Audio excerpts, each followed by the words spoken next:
নমস্কার বন্ধুরা, এই মুহূর্তে আমি হায়দ্রাবাদের প্যারাডাইজ হোটেলে আছি। যে হোটেলে ভারতবর্ষের সবথেকে বড় বড় যারা সেলিব্রিটি, যেমন সলমান খান, সচিন টেন্ডুলকার, আমির খান, তারপরে তেলেগু এবং তামিল এই সিনেমা জগতের যারা বড় বড় ফিল্ম স্টার সব এখানে এসছেন। সানিয়া মির্জা, আজহারউদ্দিন সব এখানে এসছেন। এই হোটেলে আমরা আজকে লাঞ্চ করছি।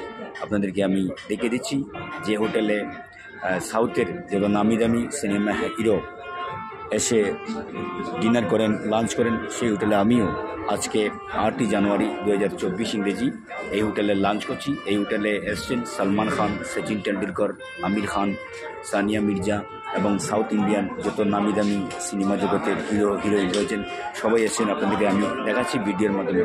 এই দেখুন, সাউথের সব নামি দামি হিরো এখানে রয়েছে। যতটা ফটো রয়েছে সবের সবটি রয়েছে। আমির খান রয়েছেন, সানিয়া মির্জা রয়েছেন, সচিন টেন্ডুলকর রয়েছেন, সলমান খান রয়েছেন এবং যারা যারা এসছেন তো সবাই হাই ফাই সেলিব্রিটিরা যে হোটেলে এসে ডিনার করেন, লাঞ্চ করেন, সেই হোটেলে আমিও আজকে 8 জানুয়ারি 2024 ইংরেজি এসে লাঞ্চ করছি।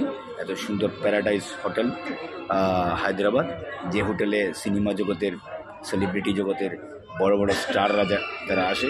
এখানে রাহুল গান্ধীও এসছেন, সলমান খান, আমির খান, সাইফ আলী খান, শাহরুখ খান এই হোটেলে এসে লাঞ্চ করেন, ডিনার করেন। আমিও হোটেলে এসেছি ডিনার করতে এবং লাঞ্চ করতে। আপনারা সবাই দেখছেন এত সুন্দর ভিডিওর মাধ্যমে আপনারা দেখেছি। দেখুন আপনারা দেখুন সালমান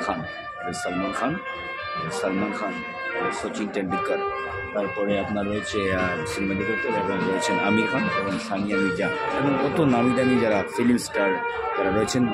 আমিও এই হোটেলে যে খাওয়ার যেটা সুযোগ পেয়েছি প্যারাডাইস হায়দ্রাবাদের হোটেলে, তো আমি সত্যি আনন্দিত। আপনাদেরকে আমি একটু ভিডিও করে দেখিয়ে দিলাম।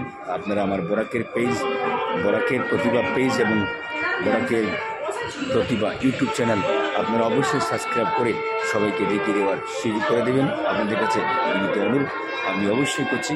আপনারা ধন্যবাদ, সবাইকে ধন্যবাদ জানিয়ে আমার ছোট্ট একটা ভিডিও আমি শেষ করলাম। ধন্যবাদ।